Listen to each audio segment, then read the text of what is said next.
gostaria de compartilhar com vocês mais uma porção dessa série Espíritos Santos, e eu gostaria de convidar você a abrir a sua Bíblia no texto da carta de Paulo aos Coríntios, no capítulo 12, e nós vamos ler alguns versículos, ou eu vou fazer referência a alguns versículos dos capítulos 12 a 14.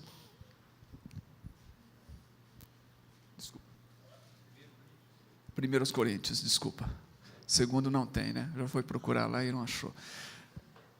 Segundo tem 12, mas não tem 14. Ele termina no 13. 1 Coríntios, capítulo 12. E eu gostaria de falar sobre o Espírito Santo, corpo, amor e missão, hoje à noite. Espírito Santo, corpo, amor e missão. Então, 1 Coríntios 12, eu quero ler o versículo 13. Paulo está desenvolvendo aqui a temática, a partir do capítulo 11 até o capítulo 14, ele está falando sobre o culto cristão.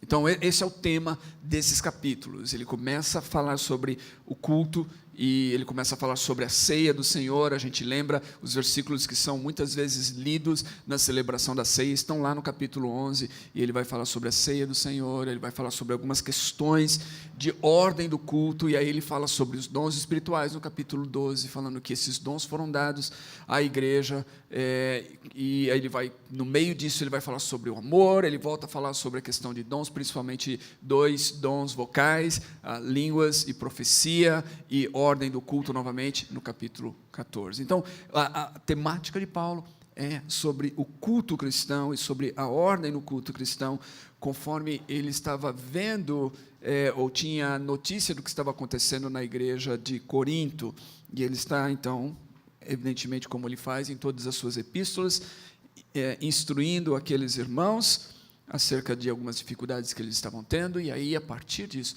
nós podemos extrair, então, aquilo que nós conhecemos como ensinamento paulino, uma doutrina paulina, para os nossos dias. No versículo 13 do capítulo 12, Paulo diz assim: todos fomos batizados por um só Espírito para ser um só corpo. Ele está falando, novamente, de dons espirituais, e no meio disso ele diz: todos fomos batizados por um só Espírito. E esse batismo que recebemos do Espírito faz de nós um corpo. Fomos batizados para ser um só corpo. Isso é extremamente importante. Quando nós falamos sobre o Espírito Santo, como temos dito aqui, o Espírito Santo foi dado a nós, da parte de Deus, para que nós pudéssemos pertencer a Deus. O Espírito Santo, Paulo vai dizer em uma outra carta, ele testifica com o nosso espírito de que nós somos filhos de Deus.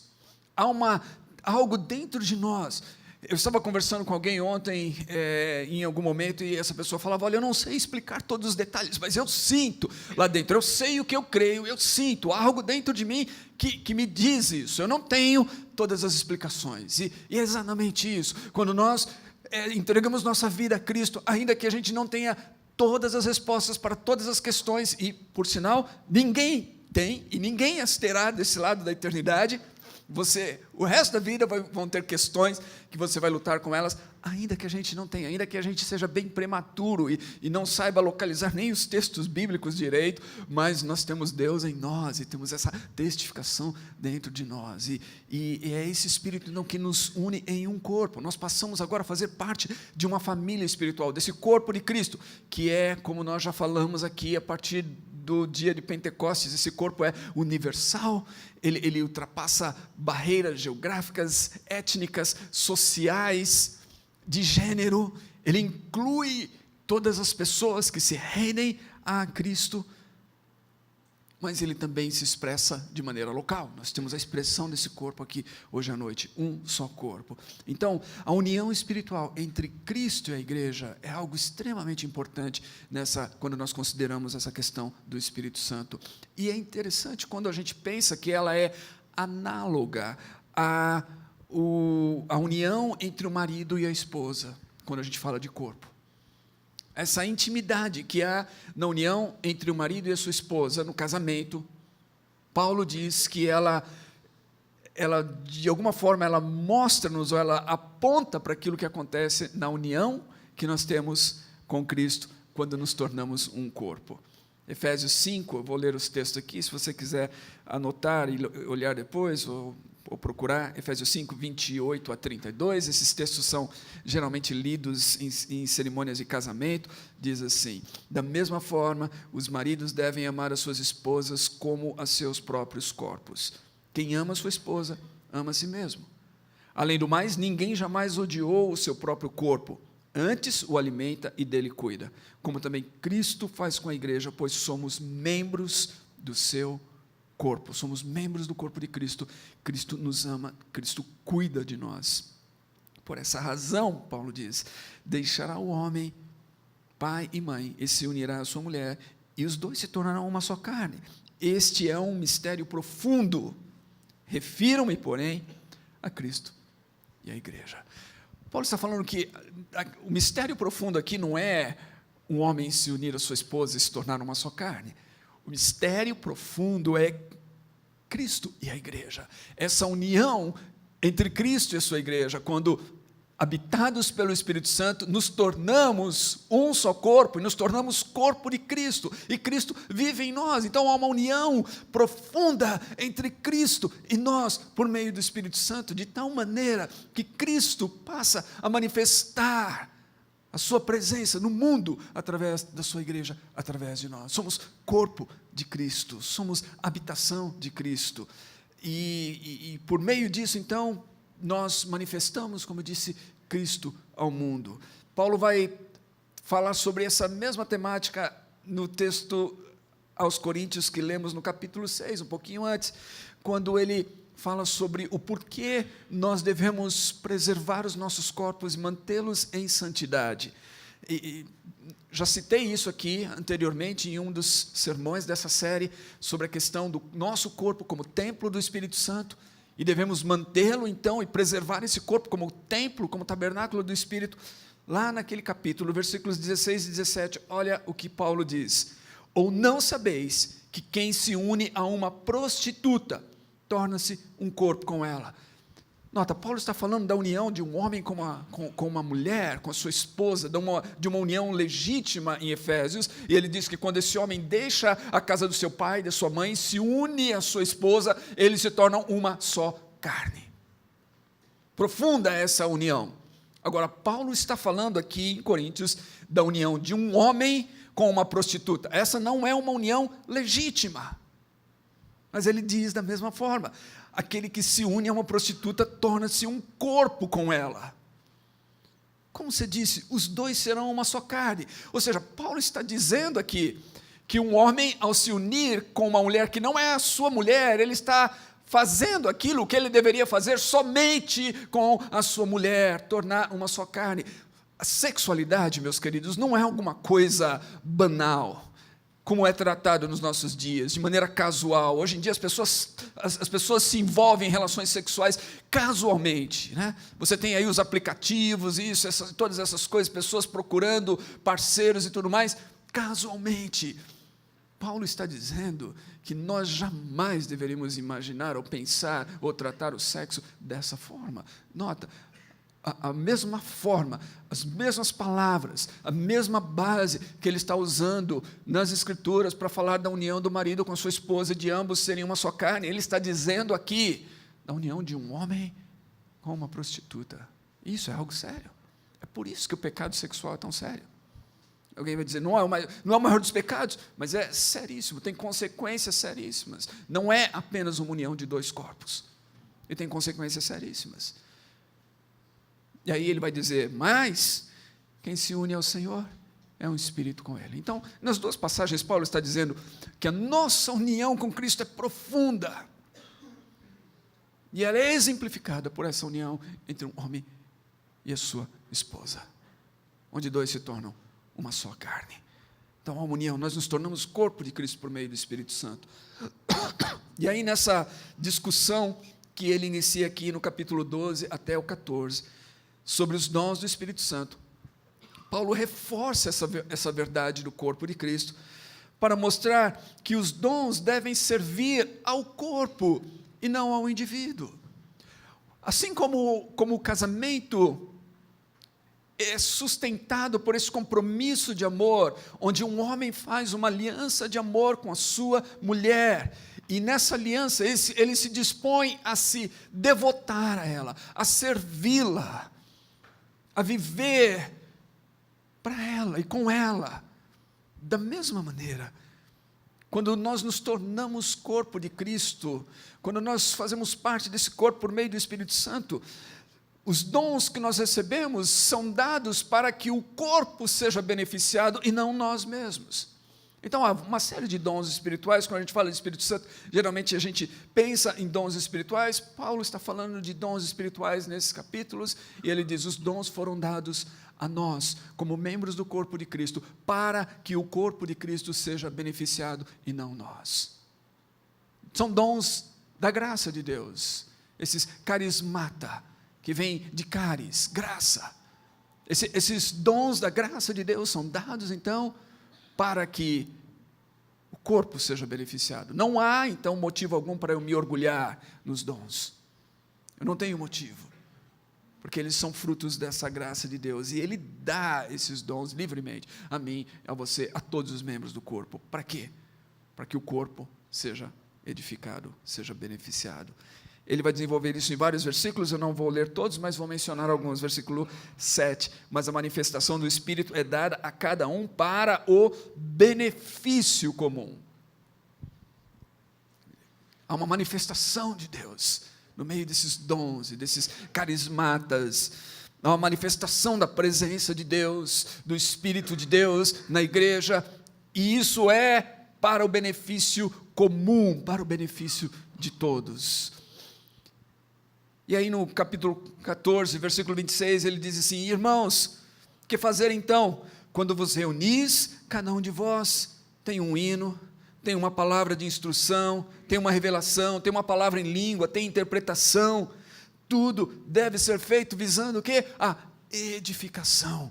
Vários dons se manifestam no corpo, mas todos eles têm um único objetivo: a edificação desse corpo. E isso acontece no culto. Ele está dizendo, e acontece em outros momentos, mas aqui está ligado especificamente ao culto, quando estão reunidos como igreja num culto. Versículo 31, porque todos podereis profetizar, um de cada vez, para que todos aprendam e sejam encorajados. Ou seja, o objetivo dessas manifestações e do exercício desses dons, diversos dons, aqui ele está falando do dom de profetizar. O exercício desses dons é para que todos sejam encorajados, para que todos aprendam, para que todos sejam edificados. Então nós somos corpo de Cristo, e como corpo de Cristo, por meio do Espírito Santo, nós estamos ligados a Ele e ligados uns aos outros, e Ele nos dá dons e capacitações para que nós possamos servi-lo, servindo uns aos outros, e que juntos podemos crescer. Somente isso já é o suficiente para nos fazer, se ainda não pensamos, para nos fazer pensar seriamente na importância que é ser igreja, e viver como igreja, e estarmos conectados uns aos outros, e estarmos usando, então, aqui ele fala de várias coisas, mas usando de várias manifestações, e várias capacitações, e várias habilidades que Ele nos dá para o benefício uns dos outros nesse corpo, para que o corpo cresça, para que o corpo seja fortalecido. Porque somos corpo de Cristo, a edificação do corpo deve vir antes dos desejos e preferências pessoais. Quando eu me uno a esse corpo, da mesma maneira, quando eu me uno à minha esposa, quando eu casei, quando eu fiz uma escolha e um compromisso de casamento com a minha esposa, eu tenho que abrir mão de uma série de coisas. Não são mais as minhas preferências pessoais que vêm à frente. Há um compromisso de amor, e esse compromisso de amor, inclusive, envolve abrir mão de certas coisas, por causa do amor, para servi-la, para amá-la. No corpo, os meus desejos e preferências, eles devem dar lugar àquilo que é o bem comum, aquilo que edifica a todos. Eu posso ter uma série de desejos e preferências pessoais que aqui na igreja eu tenho que muitas vezes abrir mão delas, para que o corpo todo possa ser beneficiado. Se elas se colocam como um empecilho para os demais, eu tenho que estar disposto a abrir mão, para que outros sejam beneficiados, eu não estou pensando em mim, eu estou pensando no bem do corpo, eu estou pensando no bem comum, é isso, o benefício comum. O Espírito Santo vem, ele enche a minha vida, ele me une a um corpo, e ele faz com que eu deixe de pensar em mim, e me leva a pensar nos outros.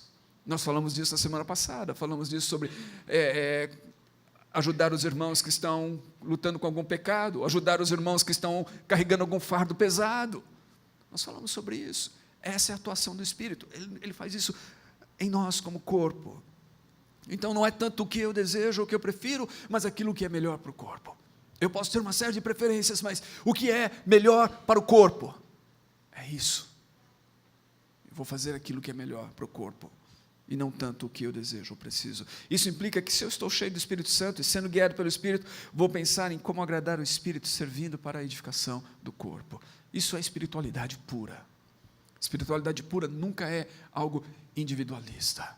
Espiritualidade verdadeira, genuína, me leva a um compromisso com Deus no corpo, e a servir a Deus no meio do corpo, promovendo a edificação do corpo para a glória de Deus. Nunca diz respeito a mim, mas Deus me enche do Espírito para algo que é maior do que eu mesmo, maior do que a minha própria vida. Então, se eu estou cheio do Espírito, se eu estou realmente cheio do Espírito, eu vou ser levado a pensar cada vez mais. Quanto mais cheio do Espírito, mais eu sou levado a pensar no corpo e não em mim mesmo. Mas eu sou levado a pensar em como promover o crescimento, a edificação do corpo de Cristo, das pessoas que fazem parte desse corpo, juntamente comigo.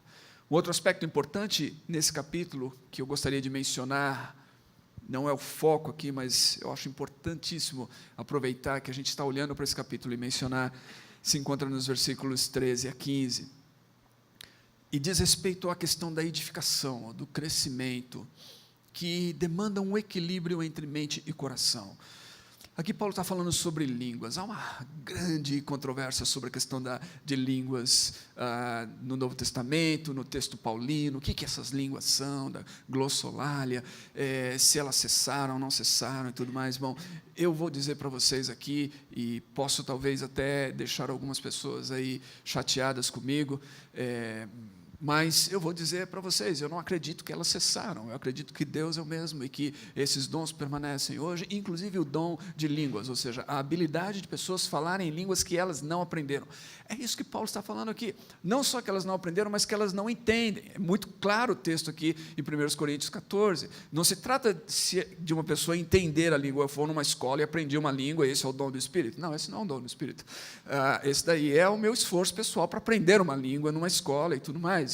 Deus pode até me ajudar no meu esforço pessoal, mas não é isso que Paulo está falando na sua carta, não é isso que a Bíblia trata. Ele está falando de alguma coisa que eu não fiz nenhum esforço para aprender, mas foi dado a mim da parte de Deus. Eu falo numa língua que eu nunca estudei, que eu nunca aprendi, e mais ainda, a maior parte das vezes que eu nem entendo o que eu estou falando, não entendo, ou seja, eu não sei, pode parecer uma coisa completamente absurda para mim. É por isso que muitas pessoas, inclusive, rejeitam o dom, porque parece-lhes uma insanidade, uma loucura. Mas olha só o que Paulo diz aqui. Paulo defende esse dom aqui no capítulo 14 de Coríntios.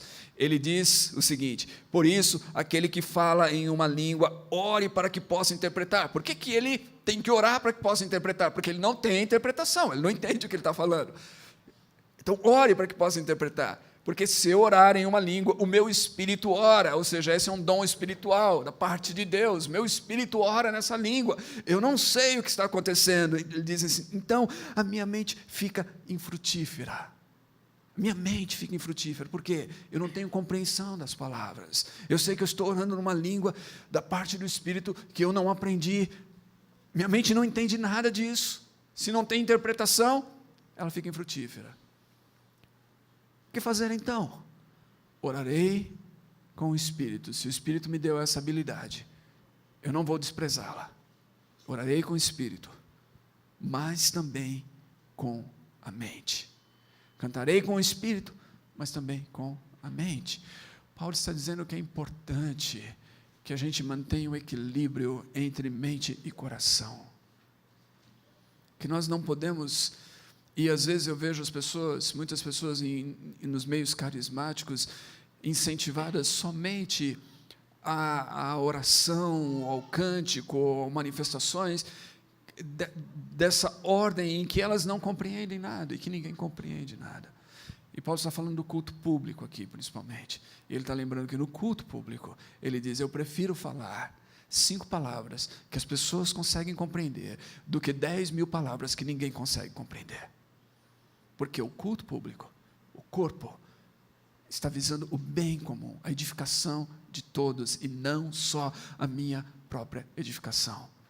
Mas se eu tenho essa habilidade, se eu estou na minha casa, se eu estou no meu quarto, eu posso orar em uma língua que Deus me deu para orar e que eu não entendo e que eu desconheço. Mas Paulo vai dizer ainda assim que eu preciso também aprender a orar com a minha mente, porque eu preciso manter esse equilíbrio entre mente e coração.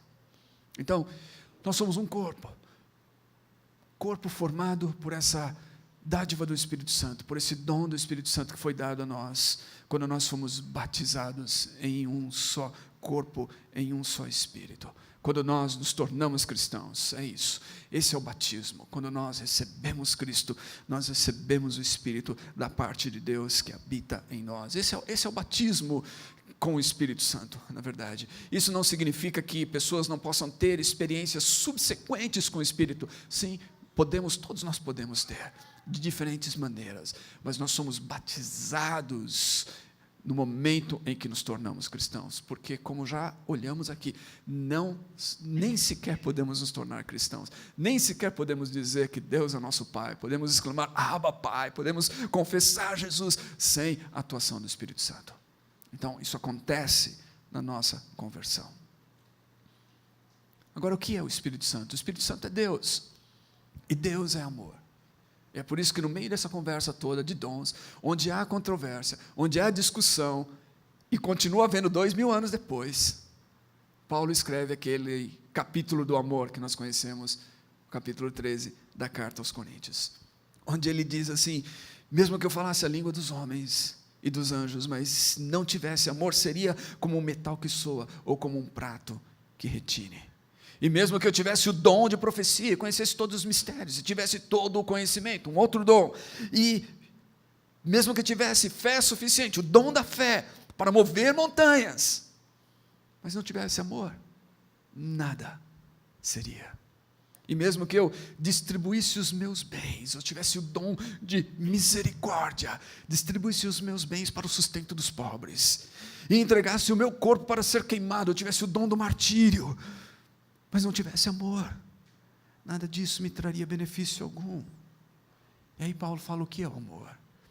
Ele usa aqui uma sequência de verbos, porque amor é ação, amor é atitude, amor não são apenas palavras. Então ele vai dizer o que é o amor. Amor é paciente, amor é benigno, ele não inveja os outros, ele não se vangloria, não busca a sua própria glória, ele não se orgulha, ele não se porta de maneira indecente, ele não olha só para os seus próprios interesses, ele não se enfurece, e não guarda nenhum ressentimento do mal.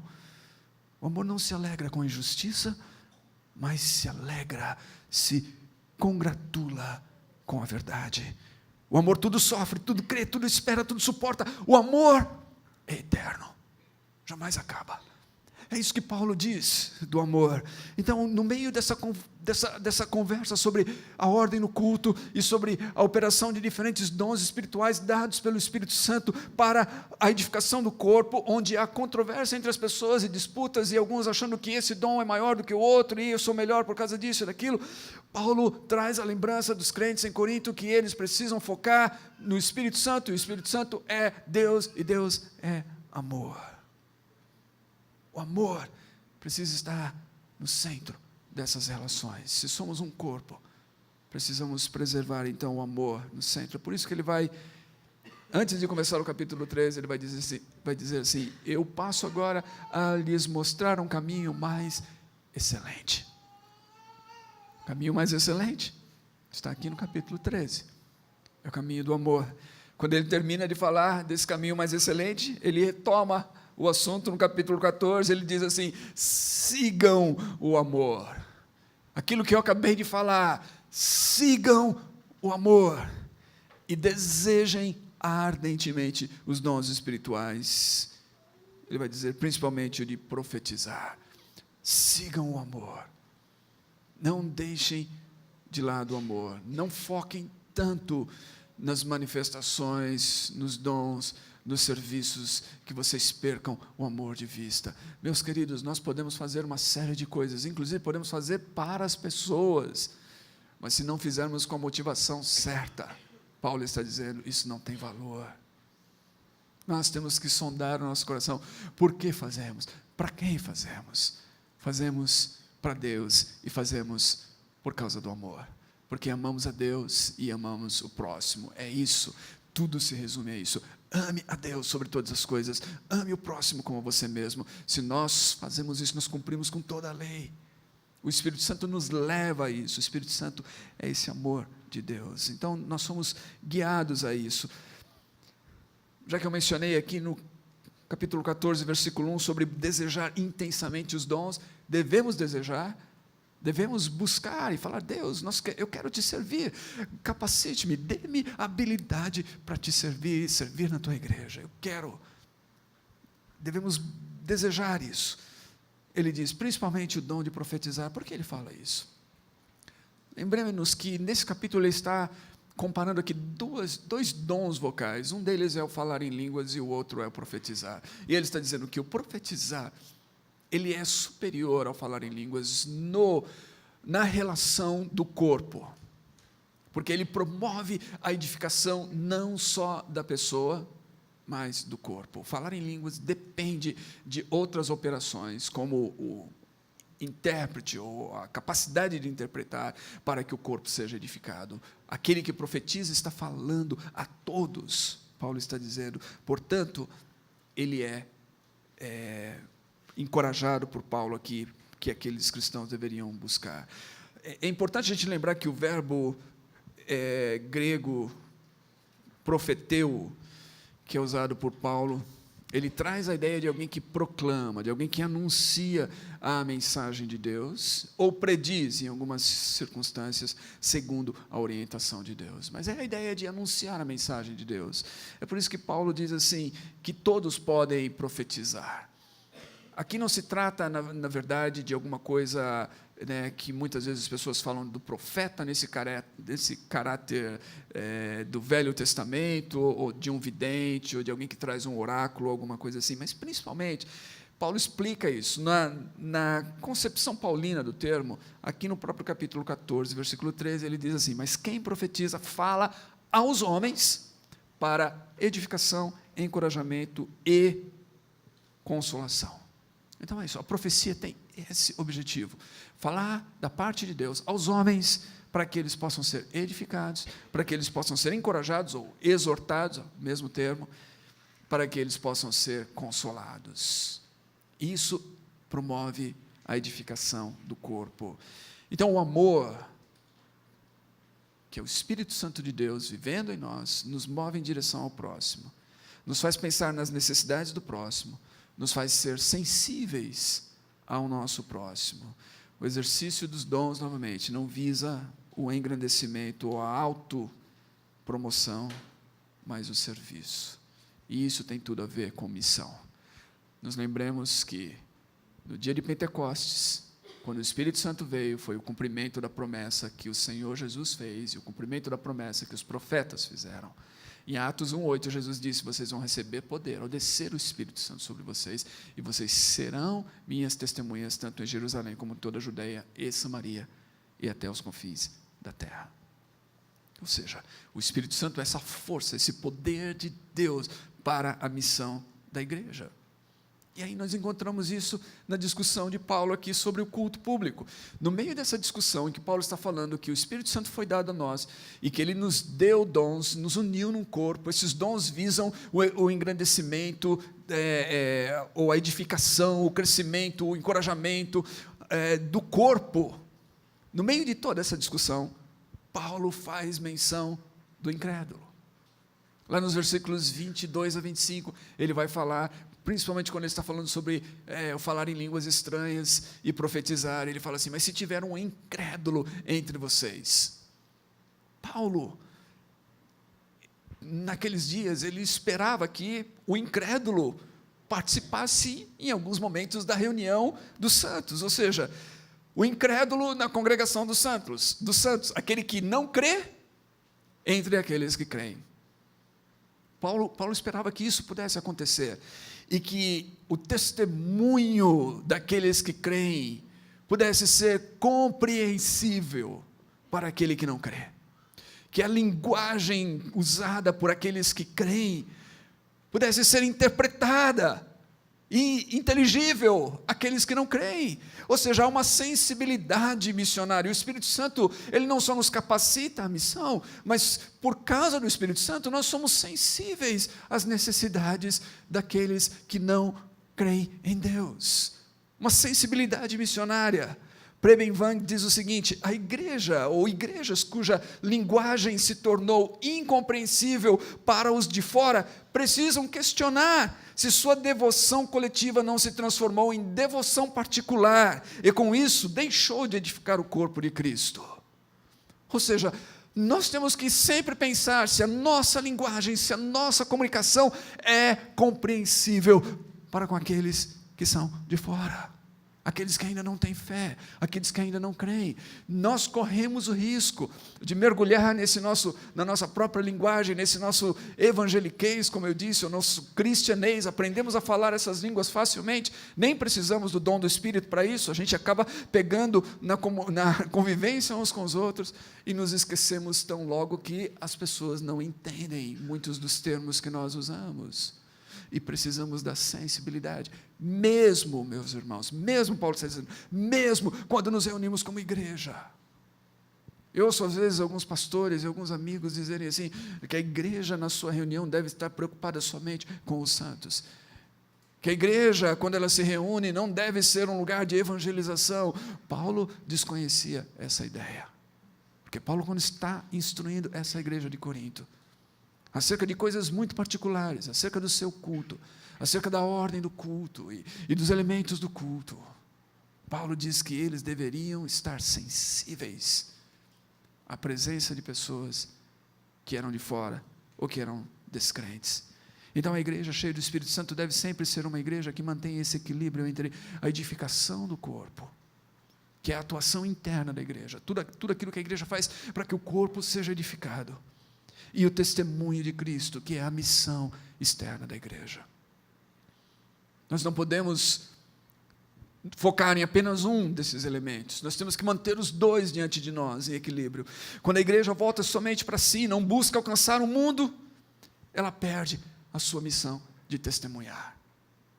Ela está voltada somente para si, e ela não busca cumprir com o chamado, mas o Espírito Santo veio, receberão poder ao descer o Espírito, e serão testemunhas, e serão testemunhas em toda Jerusalém, Samaria, Judeia e até os confins da terra. Ou seja, Ele nos impulsiona para fora, para testemunhar, Ele nos impulsiona para levar o Evangelho para outros. Essa é a atuação do Espírito Santo. Quando a igreja não faz isso, ela perde essa capacidade.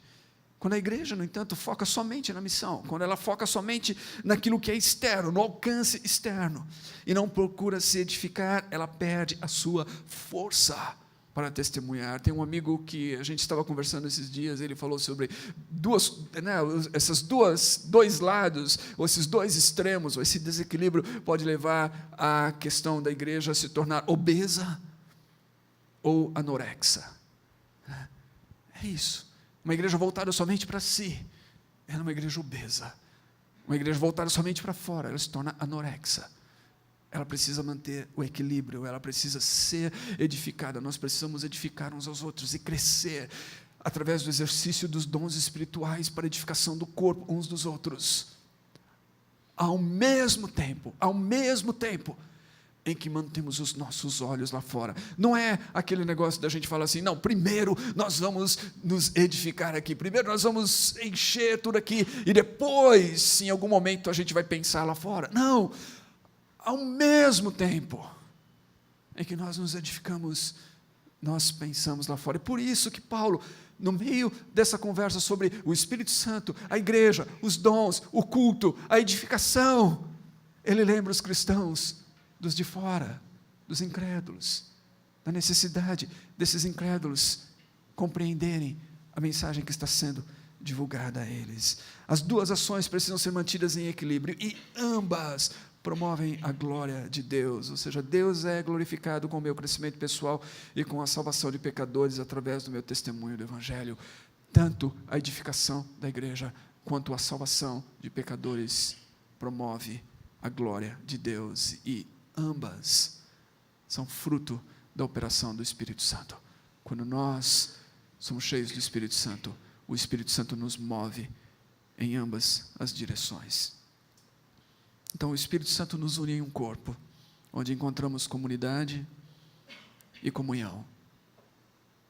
A evidência de que nós somos cheios do Espírito, que nós entendemos a atuação do Espírito novamente, é que nós valorizamos a comunhão dos santos, a comunidade dos santos, a família de Deus, a igreja, o corpo de Cristo. O Espírito Santo é Deus, Deus é amor. O fruto do Espírito é o amor, Paulo vai falar. O fruto do Espírito é o amor. Uma vida cheia do Espírito, então, é uma vida vivenciada pelo amor. É uma vida na prática do amor. E aí no corpo, o que acontece com nós? Nós recebemos amor e nós compartilhamos amor. Assim como num casamento. No casamento eu amo e eu sou amado.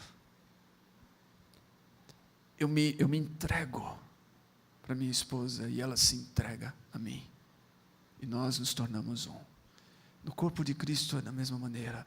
Nós nos devotamos a Deus e uns aos outros, e como consequência, eles se devotam a Deus e uns aos outros a nós. Nós damos e nós recebemos. Nós compartilhamos amor e nós recebemos amor. Isso acontece no corpo. E cheios de amor, então. E amor é uma coisa muito importante, né? Os Beatles diziam que tudo que você precisa é o amor. Amor é uma coisa muito importante. A verdade é que a gente vive num mundo carente de amor.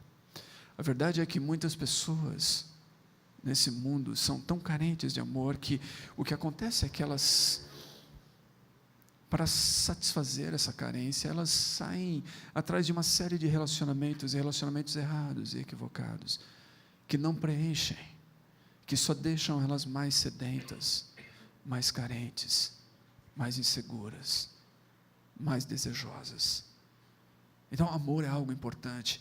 No corpo nós recebemos amor, nós somos preenchidos e cheios de amor e capacitados com os dons do Espírito Santo, que é amor.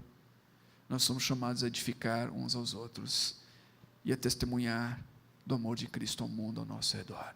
Essa é a atuação do Espírito Santo, que Paulo está falando aqui nesses capítulos. E meus irmãos, eu acredito que quando nós falamos do Espírito Santo, há muitas coisas que nós podemos falar sobre o Espírito Santo. Temos abordado algumas delas durante essas semanas, mas uma que nós não devemos esquecer é essa que diz respeito ao corpo de Cristo, ao amor compartilhado nesse corpo de Cristo e a missão do corpo de Cristo no mundo. E todas essas coisas dizem respeito à atuação do Espírito Santo em nós. Então vamos buscar ser cheios do Espírito Santo. Vamos buscar, como evidência desse Espírito Santo, aprender a amar uns aos outros e a repartir essa vida de Deus em nós, uns com os outros. Vamos preservar a unidade do corpo de Cristo, algo que os coríntios estavam perdendo nas discussões que estavam travando entre eles e que estavam dividindo aquela comunidade. Vamos preservar a unidade desse corpo, Porque esse corpo representa Cristo para o mundo ao nosso redor. Cristo está vivo hoje e presente através do seu corpo. Você e eu, unidos com Deus por meio do Espírito. Vamos manifestar Deus então ao mundo com as nossas vidas, com o nosso amor, que começam uns com os outros. Às vezes eu escuto, não uma vez, mas muitas vezes, de cristãos, dizendo o seguinte, que eles não percebem o amor entre os cristãos, quando esses mesmos cristãos estão anunciando amor ao mundo.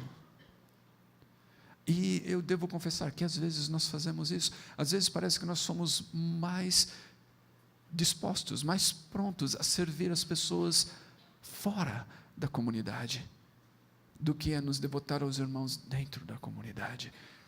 Nós precisamos manter essas duas coisas diante de nós. Se o nosso testemunho de serviço para fora não for também percebido no serviço de amor interno, tem alguma coisa errada. Vamos manter as duas coisas diante de nós. Vamos amar uns aos outros e servir uns aos outros e nos interessar pelo bem-estar da comunidade, de tal maneira que nosso amor, o amor que nós temos entre nós, quando nós falarmos de Cristo ao mundo, possa ser percebido. E aí Jesus diz assim: nisto conhecerão todos que sois meus discípulos, se vocês tiverem amor uns pelos outros. Jesus não estava falando ali do nosso amor para com as pessoas fora da igreja, isso é claro que nós temos que ter, mas ele estava dizendo do amor entre os seus seguidores, entre os seus discípulos, e ele estava dizendo que isso é fundamental para o nosso testemunho da realidade dele em nossas vidas. Isso faz com que a nossa missão nesse mundo se torne uma missão bem-sucedida, com que possamos testemunhar de Cristo e os pecadores e os incrédulos possam ver a realidade da nossa fé e possam ser aproximados de Cristo por meio da graça de Deus e do Evangelho. Então é isso, o Espírito Santo foi dado a nós para isso, para fazer de nós o corpo de Cristo, para nos encher de amor, para nos mover na missão. E a missão depende do amor. E o amor a gente aprende e a gente pratica na comunhão com Deus e com seu corpo.